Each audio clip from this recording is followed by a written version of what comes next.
Welcome to another WakeMed guideline webpage and app quick take. Quick takes are short videos introducing you to new guidelines. Today, we'll be discussing rib fractures.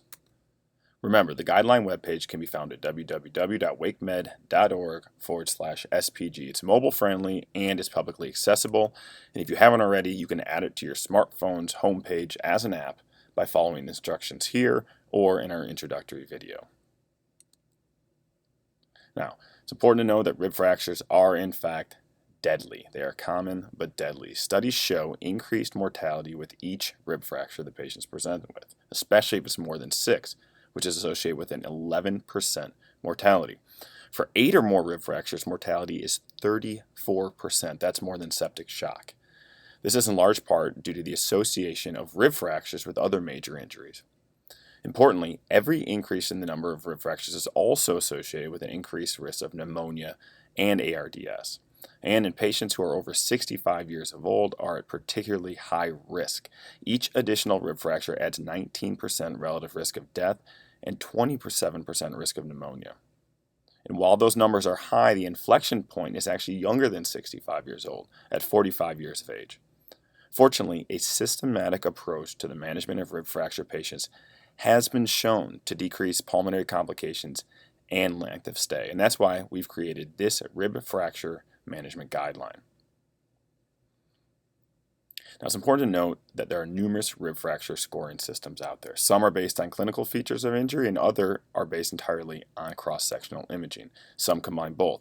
Unfortunately, none are widely used or well validated. Furthermore, no scoring system is able to adequately take into account the heterogeneity of patient presentation and response to injury.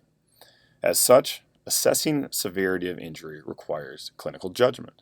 So the following high-risk features help assess the severity of injury and determine what level of care a patient may need. Number 1, age, greater than 55 years old, or a frailty score greater than 4.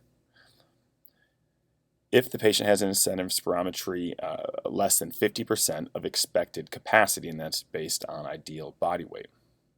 If the patient requires oxygenation to keep their O2 sats greater than 92%. If their pain rated on a scale of 1 to 10 is greater than or equal to 7.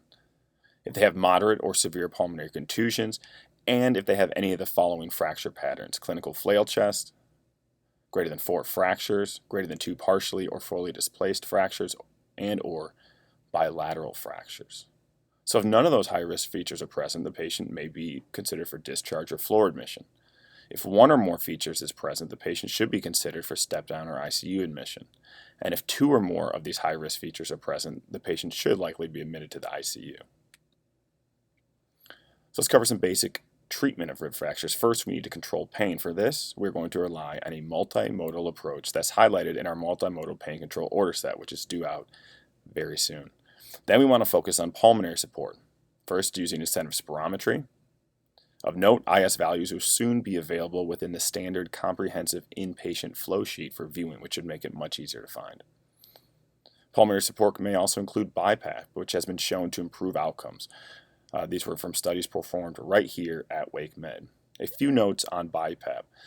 Details of its use are spelled out in the new order set. This includes how you titrate and the timing of use. We also want to consider very carefully the contraindications to BiPAP before ordering. Next is the automatic ordering of a chest x-ray to be performed on post-injury day 1. Here we're looking for worsening hemo or pneumothorax. This also links up to the retained hemothorax guideline. Patients are also ordered out of bed if there are no contraindications. We want our patients mobilized to the chair and walking as able.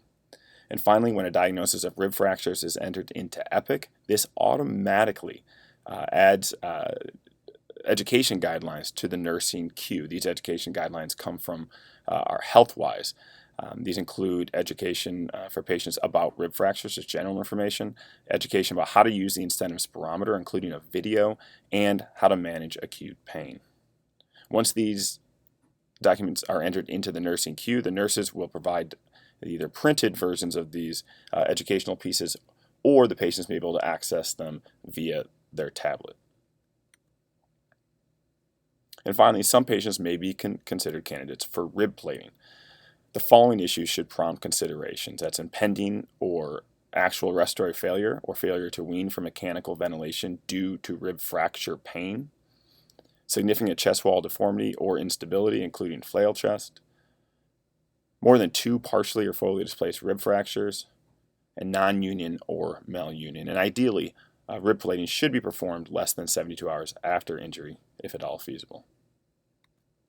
That's it for today's WakeMed Quick Take. Thanks for watching.